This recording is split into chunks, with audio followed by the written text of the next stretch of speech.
the beginning of death. Welcome to Parapausal Campfire Stories. Hello and welcome to Parapausal Campfire Stories. This is Staci Myers, your host, and today with us we have Lori, as usual. Hello. And then our newest guest is Andy, and she is a co-worker and friend to Lori, and she hails from India, so she's going to have some good stories for us. I just know it. Christy, unfortunately, couldn't be here today because of allergies, and Janet and Johnny are working on a lot of stuff for like a festival and things that they're going to be doing there in California. So unfortunately, they couldn't make that today, but that's okay because we've got Andy here with us. Andy, is there anything you'd like everybody to kind of know about you, or? Yeah, thank you, Staci, for having me on this podcast. I'm Andy. I'm just going to repeat what I've been saying before, I guess. I'm from India. I've been in the US for 3 years now, and I'm excited to share the stuff I've been learning or listening to my whole life. I cannot wait. So just to ask, Lori, did you have a story or anything that you wanted to tell today? No, let's let Andy take it. Okay. All right. I just wanted to make sure that way we knew kind of which way we were going and what we were doing. I'm not going to say anything today because, as most of you people know, I love listening to anything that has to do with other cultures because their stuff is so much scarier usually than ours here in America, or maybe we're just desensitized because we're in America. So I don't know how that works, but as far as I'm concerned, a lot of these creatures and paranormal stuff are just, they're vicious and sometimes can be very evil. But right now, Andy has got a story for us that she's been dying to tell. So take it away, Andy. Before I get into my own personal story, what happened to me, I want to give a brief background information on what typically happens in India. I think ever since we are all kids, we grew up listening to stories of superstitions. Almost 98% of the people in India are superstitious.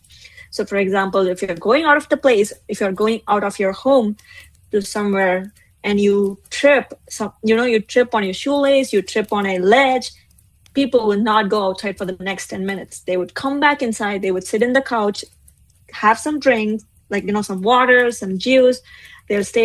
They'll stay inside the house for 5 more minutes before they actually step out, because it's a superstition or a bad omen that you got tripped right before you went outside. So delaying this is kind of like the burnt toast theory. It's like, since something bad happened to you right now, maybe we will delay it by waiting for 5 minutes, 10 minutes, recalibrating yourself before you step outside again. And sometimes when you do step out, it is always 100% necessary that you have to drink water. So this happens a lot. I grew up looking at my parents do the same thing. And then you would always hear stories of, not going to certain places, not touching certain things because they have a negative energy associated with it. So bad things happen. You don't go to the place. It's a dilapidated house. You don't go there. There's a really old banyan tree. It's like banyan trees are kind of like trees that last for really long, like really old trees. And what people do is they would take intestines from cows. I don't know if it's an intestines. Sometimes when cows give birth to calves, they have a lot of birth fluids, right? They're tied into a bag. And these bags are tied to the banyan trees. So those places are usually avoided. I don't know why they tie it. I just know they do. Okay. That's interesting. Yeah. So is that to ward off evil or to like mark it that it is evil or bad? I think sometimes it's like, what do you call it? Like a byproduct of birthing something alive. So those things are just discarded somewhere. And that's like, if you look at the tree, it's like bags and bags of fluids from cows, and you don't want to typically go there. Not only is it unhygienic, it also has a different energy associated with it, I guess. So they're like, it's scary. People don't step there. Wow. And there's a lot of black magic. I think you want to take revenge on somebody. You take the soil they stand on as a token to use magic against them, right? I think. And then you also don't leave your hair outside. They would be knotted into a knot, and then they would be nailed into a tree in order to put negative energy on them, I guess. So there's a lot of use. I know.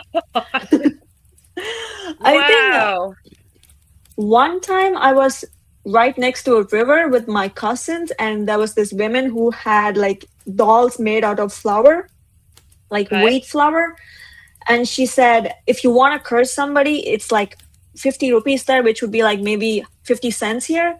You pay 50 cents and you curse the flower doll, and then you send it down the river.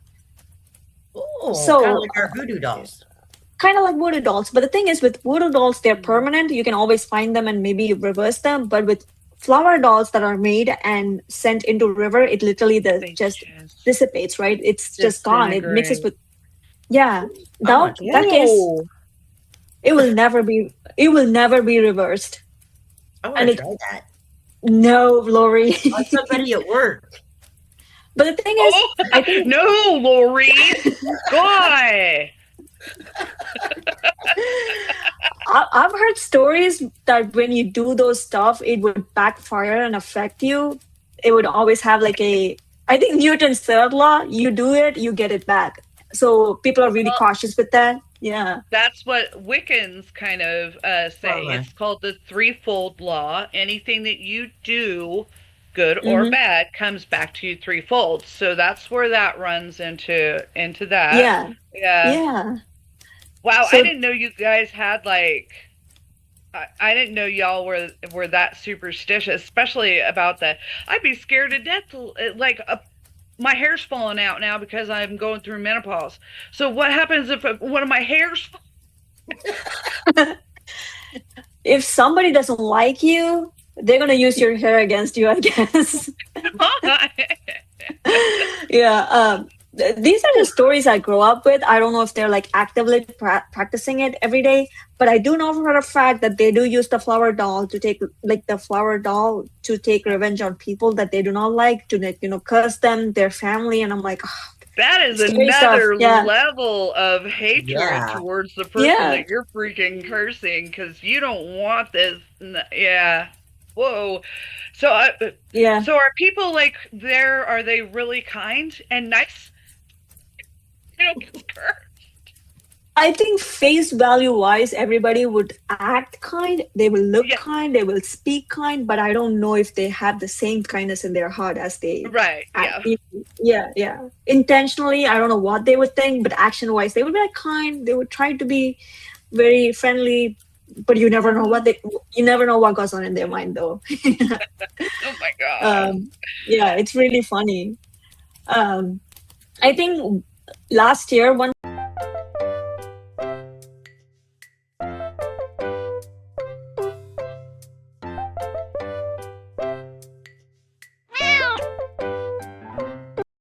All right, we are having technical issues, guys. I am so sorry.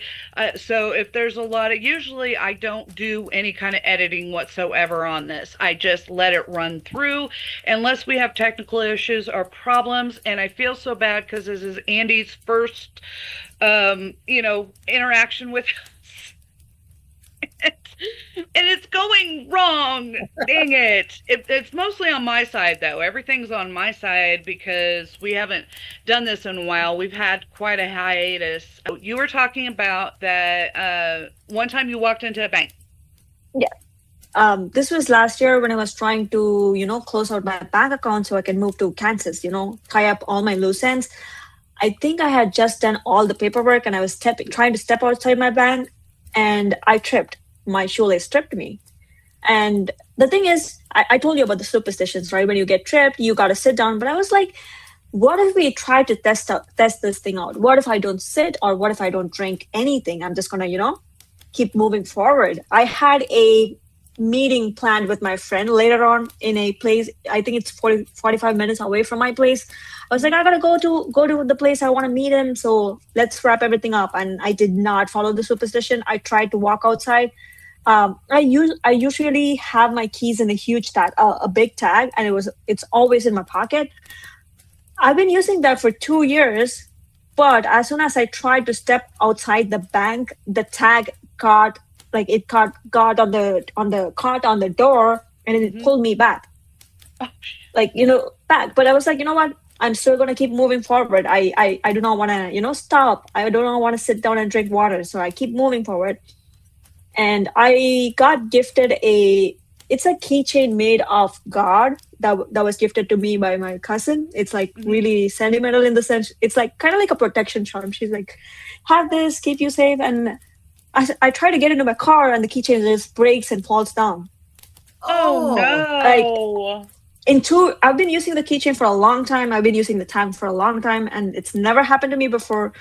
I was like, shoelaces, I get tripped by the door, and then the keychain literally falls. The thing would not let me get into the car. That's how the superstition things were going on. I'm like, you know what? Wow. I'm not ready.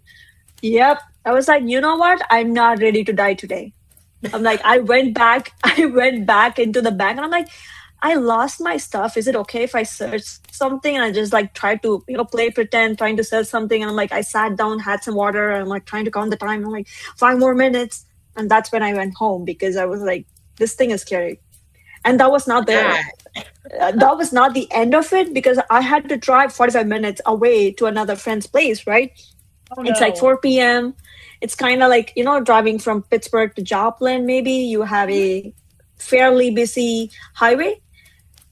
I keep driving. I've only driven like 3 times already through that road, and that's like a huge traffic jam. I'm going 90 on an 80 speed limit, and every car in front of me just stops like that. Oh, and I had a really old car, so it's like almost close to hitting it, and I hit the brake just right in time for me not to just crash into the car in front of me. Oh, and I'm my like, gosh. okay. I'm like, calm down, 20 more minutes. We're going to go see my friend. It's going to be all right. And I keep driving. And there's this stupid guy who tries to, change lane and come right in front of me. And I go off the shoulder into the grass, and I come back in. This all happened within a span of 3 hours. And I had a lot of stuff letting me know that I shouldn't be going outside, that I should stay home. But I was being cocky, and I'm like, you know what? I'm not going to pay attention to the superstition. In retrospect, I should have, because I wouldn't have been facing all this stuff. No. But yes, that was that made me kind of jumpy, I guess, the whole day. So I just went to his, I'm like, nah, why did I have so many close calls? I've never had this before. So it was kind of scary. So did you make it to your friend's house though? I did. I told them the story, and they're like, you know what? You stay at our place, you sleep over tonight, and then you can go back home tomorrow. You don't have to drive back, because it was already 7:30, 8 p.m. So they were like, you know what? God. Just sleep over. Just stay. Yeah, I know. They were like, don't get into the car. And then I was like, oh, whatever it is, may you never find anything bad happen to you. and then I just sat there. Yeah. I told my mom, and she was throwing a huge fit. She was like, you know what? For once in your life, you got to pay attention to what I say. You got to pay attention to the omens. You got to fucking sit down and drink that water. That's right. Isn't that funny? Yeah. And us, we just, as Americans, we're just like, God, this is a sucky ass day. Yeah. I hate this day. I almost died, but we still just keep going on with the day, doing whatever needs to be done. We're hyper focused on doing other stuff, and not think twice about, how to. We don't have any way of just making it stop, like the bad luck. So, that ain't no lie. In that case, yes, listen to your mother. I know. Yeah, I was like, maybe I should haven't been this cocky with my life. I should have just shut the fuck up and sit down and drink. Take a sip out of the glass of water, and then just call it a day. Yeah. Oh my! I know. Oh, that's crazy. I I do. I think I did tell Lori the story before. I feel Right. like that story was the reason I was facing a lot of things in my life, and this tiny story that happened was part of the big story. Um, Oh. I think, yeah, it's a. I think I was waiting for the time to tell an even more scarier story than the one I said right now. And it's a long story. The thing is, my aunt got married and then she inherited a house. I think it's like a heritage house, like, like it's her husband's house. But her Okay. husband passed away, and it was in the family for a while. But everybody in the family they were falling sick. They had things they had to do, so they all kept moving out of the place. And Oh. 10 years pass by, nobody lives there. The house caves in from whether it's like this dilapidated, unmaintained, rundown house. Mm-hmm. We, as family, we've been going to that place. It's like a tiny town. It's like a village almost. We've been going Okay. there for almost 20 years. I've been going there 20 years. My dad and mom, they've been going for like more, 25, 30 years maybe. Um, the December winter time I went to India last year, I was like, maybe I should go take a look at the house. It's been so long I've seen it. I've lived there as a kid, but I haven't seen it in 15 years, and it's like Mhm. run down, it's broken, it's full of shrubs, it's overgrown with trees. I like things that are broken down like that. It makes me curious. I want to know how my summer house or looked like before. I know how it looked Yeah. like in my mind, but I didn't know how it is right now. And it's like really good to explore them. Yeah. I tried to go inside. So my mom and dad, they were like, you know what? Don't use that place. Don't go to the place. I don't think we should be doing it because I think historically it was a shrine for a god. The place used to be it used to be a shrine for a particular god. But over time through erosion, through time, the shrine sunk underneath. So it was buried and nobody knew it. My aunt's mother-in-law's family bought that piece of land and built a house on top of it, and they've been living there. Um, Nobody knew there was a shrine or the temple underground, Uh-uh. and with Indian culture and Hindu gods, it's like you do not own spaces or places that belong to God. Those are sacred places, and it is nobody's ownership. It only belongs to God. You cannot take private ownership of the property. So building this house, the family living there, it's kind of like it's kind of like trespassing is what it Right, was. but you didn't know. Nobody knew. Nobody knew that. But things would always happen there, and they kind of, they have birth chart reading, they have astrology, they would look at all those stuff, and they said, you know what? I think that place used to be, that still belongs to God. So nobody can live there. Nobody should be living there, which is why everybody moved out, and it was not, unlived. It became, what do you call it? Dilapidated, whatever. Uh-huh. It became overgrown with trees because it went back to the nature and not to a particular person. Wow. So stepping in there was not a good idea, Uh-oh. which I should have known. But I'm like, You I'm did it from the anyways, didn't you? I did it anyways. I'm like, I'm from the US. I am educated. I'm not going to believe in this. You get a sense of superiority in not following rules and norms. It makes you Mhm. look cool, right? So I'm like, Mom, I'm this cool person. I'm going to do it. Again, in retrospect, if I paid attention to what my mom was saying, I would be saved from a lot of troubles. But I would not admit to her aloud. So Let's hope she um, doesn't see this. So yeah. No, I'm not sending her the link. uh, but yeah, I shouldn't have done it anyways, but I do. I took a video of that place. I stepped in like into the living room, and then I saw it was a really huge room. It's a really huge house with a center that's caved in, and it was really unstable, so I didn't want to like explore further. I took No. maybe like 20 steps. I was trying to get a video of all the corners and nooks and corners, and there was a lot of bats that were flying around. Oh wow. And my mom was like, there was a sighting of a snake there, a huge snake there. So Ooh. maybe don't step too close inside. Mm-mm. And I was like, okay, fine. And then I came back and I was showing everybody the video. And we tried to get on our car and go back home. Guess what? We got a flat tire. And my Uh-oh. dad was like, in 40 years that I've been coming to this place, I've never had any issues with my car or with the flat tire. Look what you did, Andy. That's what he said. He was like, that place, you should not have gone there. And I'm like, he was like trying to frighten me. And I'm like, I was being so nonchalant about it. I'm like, it's all right. It happens. It's life. And I'm like, but I was starting to feel the heat of what I did. and then we had a flat tire. They fixed it. We started driving back home. On the way back home, I have a huge fight with my best friend of 8 years. Sorry. It's okay. We fixed stuff eventually, Okay. but that's how it started. I had a fight with my friends. I had a fight with everybody else, and over the course of time that I was living there, and then I came back here, bad things kept happening to me. Like, I just got a laptop in November of last year.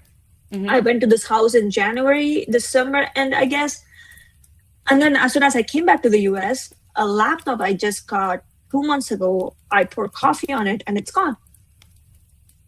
My laptop's gone. I have stomach issues. I have sleeping issues. I can't sleep. I can't eat. I have problems with everybody. I keep fighting. I was in my final year of my master's study, and my thesis kept getting pushed back. My project kept failing. Oh, no. If things went bad once, it's an accident. But if it kept happening repeatedly over a course of time, and something would go bad, I would fix it, and then it would go bad again. I feel like the 6 month I was there between the house visit and after that, it felt like I was being, punished for something. Yeah. Maybe it could have been confirmation bias. I don't know. I was like really scared, and then I think I was on a phone call with my brother, and I was like, it's getting so hard for me. I cannot go on like this anymore. I cannot handle all these problems anymore. And he was like, I told you a million times to not step into the house, to not videotape it, to not go there. You wouldn't pay attention. And then that's when I thought, I still have the video on my phone, and I still send the video to 2 other person. So what if I delete the video? What if I delete all the things I've sent? And that's the first step I took. You wouldn't believe it, but over time it got a little better. Good. I'm like, no, I shouldn't have done that, but I did it anyway. It's fun. Yeah. It was only fun for the 2 minutes that I looked cool. Oh my gosh. I was like, it is important for me to be respectful of places that are not mine. I should have been respectful of places that had their own rules. And it was a really good lesson in retrospection. Well, on the bright side, though, you did kind of prove that it at some point was belonged to a god. So you were able to kind of prove their theory that at one point that was a shrine to a god. And well, see, all this bad stuff's happened to me now. If I wouldn't have gone in that house to videotape it, then you never known that it actually is true what you guys were saying. Yeah. That's why every time I go somewhere to investigate, even with the Sally house, I always come in respectfully, let them know I'm here, let them know I'm not there to do any damage, things like that. That way, well, that and I have Michael tattooed on my back, but that way I don't bring anything home.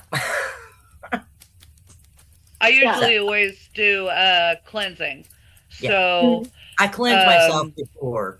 I always carry sage with me everywhere. So I'll do a little prayer because I go more with the Wiccan. I'm polytheistic Wiccan, which means I believe in the god and the goddess. There's more than one god to me. So when you talk about all your gods and goddesses, I I'm there. I Yeah, understand all that, because in my way of thinking, just because we came over here to America and they completely got rid of all the gods and goddesses and stuff, that doesn't mean, to me, I don't feel that just because Christianity went through and killed a bunch of freaking people and said, now you're going to believe in the one true God, that Right? all these other gods and goddesses just went away. The Egyptian gods, I love the Egyptian gods and Yes. goddesses. I love Greek. I was so hyper focused and obsessed with the Greek gods and goddesses when I was Those were my younger. Yeah. favorites in school was the Greek. I loved them. They had Yes. such great stories. And Yes. so, to be able to grow up with that in a culture that still believes in all of that is just amazing and fascinating. Mhm. And you've got such a wider view on things that I love it. I love every bit of it. I am so enthralled, if you cannot tell, with everything that you're telling us. But so anyway, I'm Wiccan because Mhm. I come from a long line of witches. I'm back in Scotland. Mine are Oh, all cool. yeah, and so I'm very Celtic when it comes to all that kind of stuff, and so we believe in all the fae, the fairies, Yeah. that are evil, and they're not nice. I can't say that I believe in leprechauns and stuff like that, but I do Uh-huh. believe in a lot of the little like gnomes and all these little things and these creatures that will just mess your world up.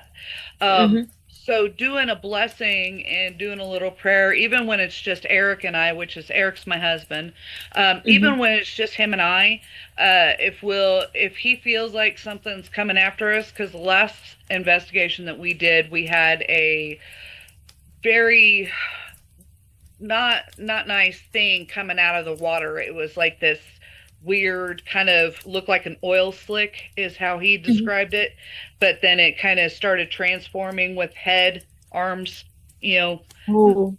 not nice. Yeah, not nice. So I'm like, okay, well, let's do a cleansing before we leave. Don't follow us. Stay, Yes. stay. Yeah. So I was gonna ask, is there something like that you guys can do? Like, okay, so you messed up. You shouldn't have to be punished for the rest of your life because of it. And yeah, you did the right thing by deleting that. That was your first, you absolutely did the correct thing. But was there something, or are there ways in your culture to be able to, like, sitting down and drinking water to cleanse yourself and of all this negative, of the negative, something quick, something easy, anything like that? So typically we wear threads like these. Okay. Sometimes these threads are what do you call it? They are blessed. And then they are blessed for different reasons. The thread I have right now is something that my mom got for me for protection. It's like, being protected by God. But sometimes in the case where you go somewhere, you attract some other energy that's not good, or some other entity that's not good. You usually go to a place, you go to a temple, there's a priest there who would give you a thread blessed by the god to keep you safe. But you don't have that here.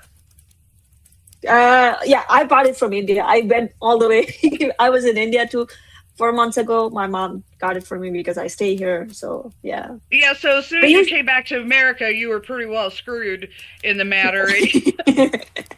Yeah. I did 3D print her a god.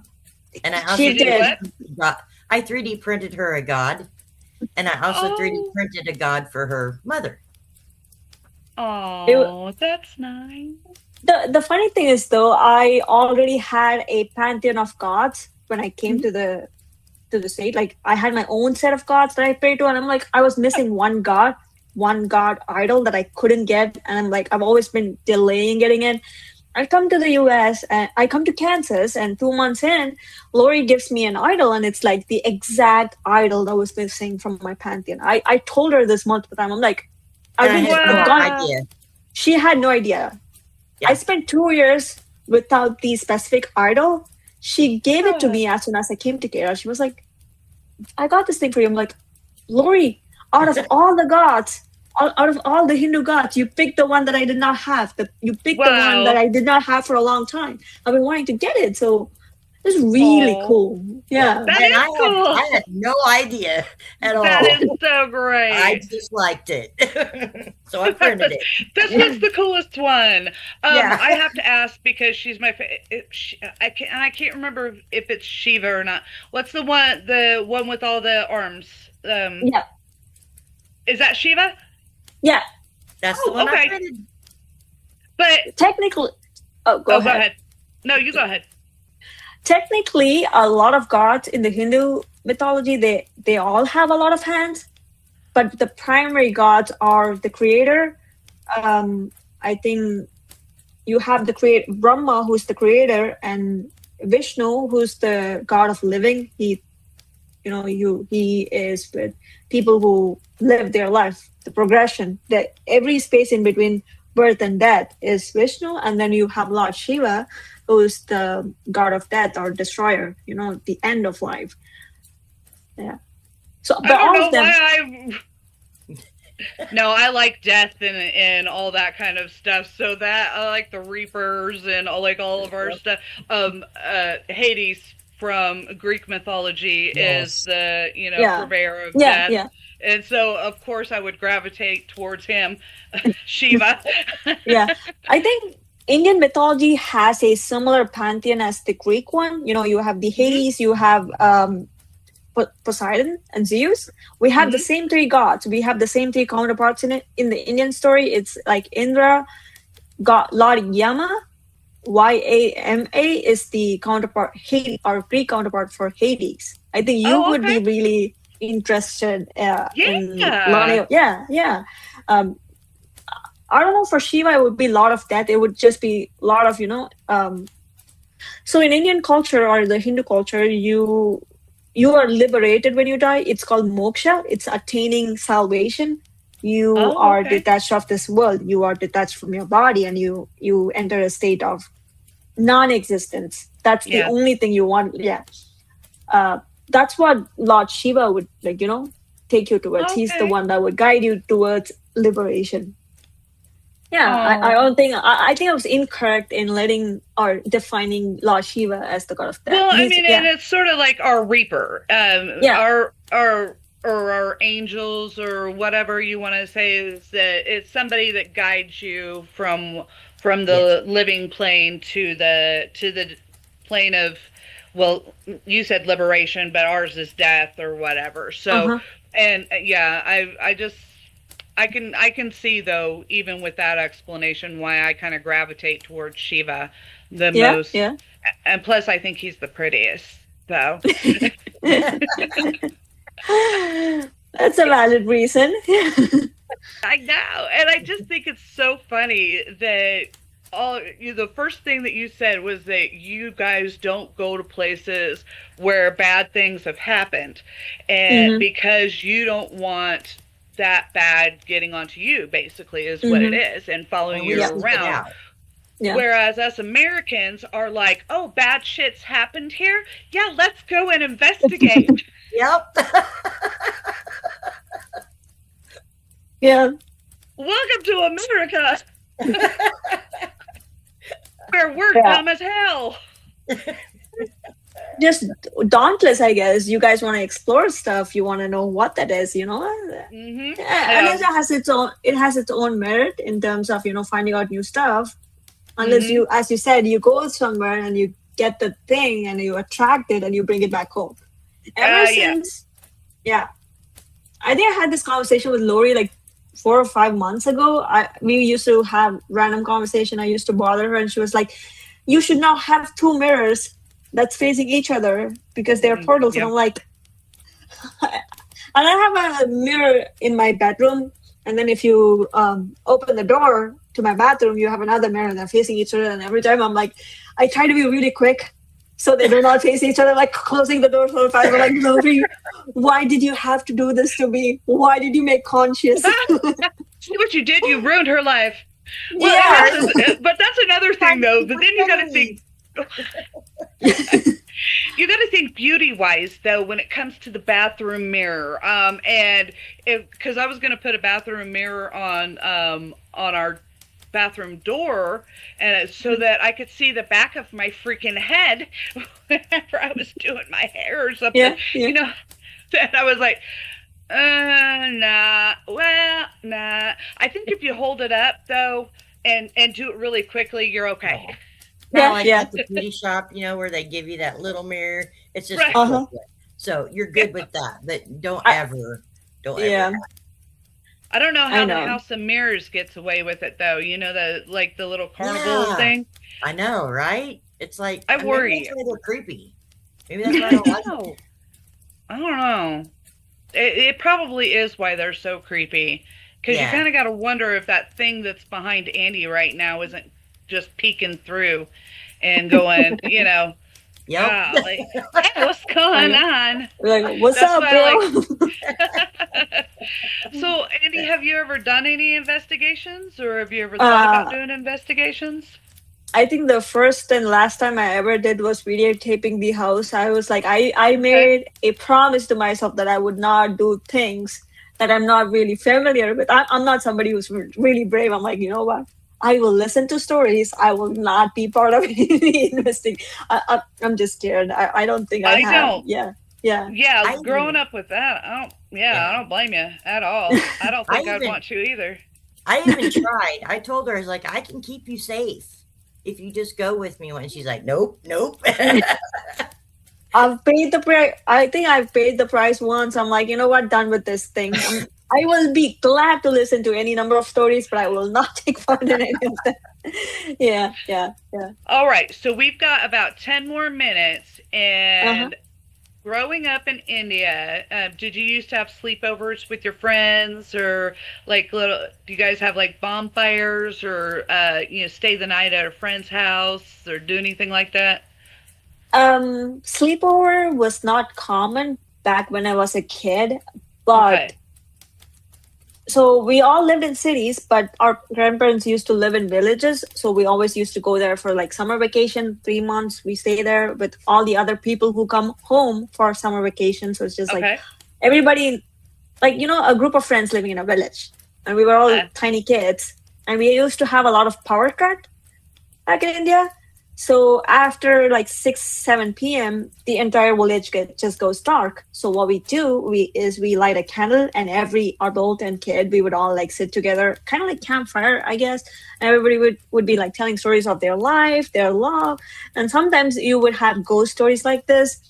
And I think I do remember one particular incident that still stays in my mind. I think it was raining then, like, drizzling maybe. And then there was this one person in village who was like, when you walk and you hear have you ever seen an anklet, like an anklet that's worn on the leg, and it's like it makes these tiny noises. Yep. Like kind of like the jingling. A gypsy is what a lot of people like. We call it a gypsy anklet. Oh yeah, kind of like that, but it's a lot more mild, I guess.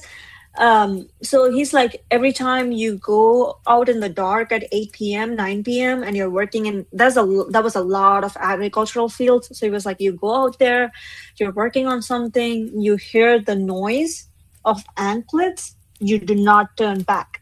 And he's like, you keep walking straight. And sometimes the entity would try and call you by your name, and you should not turn back either, because if you turn back, it would just like, I think the idea was they would slap you, and then you would just lie flat for a while. You would pass out. I think it was raining, and there was a lot of insects that make those jingling noises. We all gather in the village center, but after everything is said and done, you all have to walk back to your home. Sometimes you have to walk back alone. Oh no! I remember walking back, and all these crickets were making those noise. I was like 7, 8 years old then. I was like really scared. They sound like jingling, and I think I was starting to hallucinate at that point that somebody was calling my name. I literally screamed my way into the house because I was like, I want to be safe. I started screaming. I'm like, better safe to be sorry. The better safe than sorry. And I just went home screaming, running. And I'm like, no more stories. No more. I lost my sleep that day. I vividly remember that. Yeah. That kind of mirrors our skinwalkers and jinns. A little bit, yeah, yeah. Especially, if they call out to you, you don't go, you don't look at them, things like that. Kind of cool. Yeah. Yeah. People used to sleep outside back in India during those years. It was not that hot, and it was like really cool and breezy when you sleep outside in a bed. Like you have this cot that is made from a tree fiber, and it's like really comfy. And I've heard of people telling me there had been like entities that would run inside the village, and if you're on the way, that thing would literally push you off. One of the person I knew, he was sleeping on the bed. And I think one time he just heard a noise, and then that his bed was just pushed to the left, like almost like somebody just kicked it out of the way. Oh my gosh! I know. I wouldn't be sleeping outside anymore. Yeah. Villages in India were scary. Yeah, but that's so neat that you guys. I mean, just the knowing that you were going to be able to go back every summer, winter, whatever, to a community where your grandparents lived every year and meet up with the people that you hadn't seen all year and be able to sit around as a community and tell like scary stories and things like I love that. That just warms my heart so much. I know. God, that's beautiful. In a scary way. Yeah. Yeah, summer vacations are fun and scary, and it only lasts 3 months, and then you're like missing it, and you're waiting until the next year so you can go back and do it all over again. It was a roller coaster. It was fun. Yeah. That is awesome. Well, we used to because my mother and father were actually from California, and we moved to I was born in California, but then we moved to Missouri when I was, I don't know, I think 3 years old. So I didn't grow up around there, but we would go back to California and stay every summer vacation during our summer vacations that we have. We'd always have to go back to California every year, so I know how it is. And then we were there for 3 months, and I'd make friends, and everything was great. And then I'd have to leave them, and I was just all sad. And because she lived in, which my grandparents lived in, kind of it was a smaller little place called Hemet. It was where a lot of the older people retired to throughout the United States. And then things started happening, and a lot of bad elements started coming in, and it started getting into this like big city. So the last time I think we went there, I was 15 years old, and I'm 52 right now. So that was the last time that we went back there for like a summer vacation type thing. So yeah, but I always looked forward to going back, and so I know how it is. You're just like, I just want to go back there. My friends are there, and I'm never going to see them again. And this was during the time of, and I'm sure you had the same, but you're younger than us, so we didn't have cell phones or email or anything like that. We had to like actually sit down and write letters, and postcards, then send them. And then wait for them to reply, and then wait another, for them to come back. So you lost contact with people a lot easier. It was a lot easier to just kind of lose contact with people. Yep. Yeah, so, which is sad, and I often wonder, where they're at now, and hopefully they're living a good life. But y'all had to get kind of well, you're 25, so you were right at the beginning of cell phones and and internet. iPads and internet, yeah, and email was already well established because we've been using that a long time before you end up. But were you guys able to kind of keep in contact that way, or I you just had to wait? uh, I think when I was a kid and I was having the summer vacation, a lot of them were my cousins, and a Oh, lot okay. of them are like, in a way related to me as a distant relative, because we all our parents, grandparents, they all grew up in the village. So you have generations of bonding. Wow. So you can keep tab on the person. It doesn't necessarily mean that you would be speaking to them, but you would still know of them. Yeah, Right. we didn't have phones until I was like 12 or 13 years old. Oh, okay. Yeah. So it's just something kind of like, you find them on Facebook or Instagram, you text them, you get back to them. That's how it's been happening here as well. Yeah. That's awesome. Yeah. How fun. Well, Andy, thank Yeah. you so much for being amazing, and I can't wait to hear more about stuff. Next time I'll be a lot more prepared. I'll bring you a lot more folklore and urban You were legends. fine. You were perfect. Oh, yeah. Yeah, exactly. There is no preparation for this Yeah. show. It is It just just we talk wings. about whatever. So this was all amazing. I love Yeah. and even just the little kind of superstitions and stuff that you don't have is just I love it. I love it Yeah. because Yeah. It's you wouldn't amazing.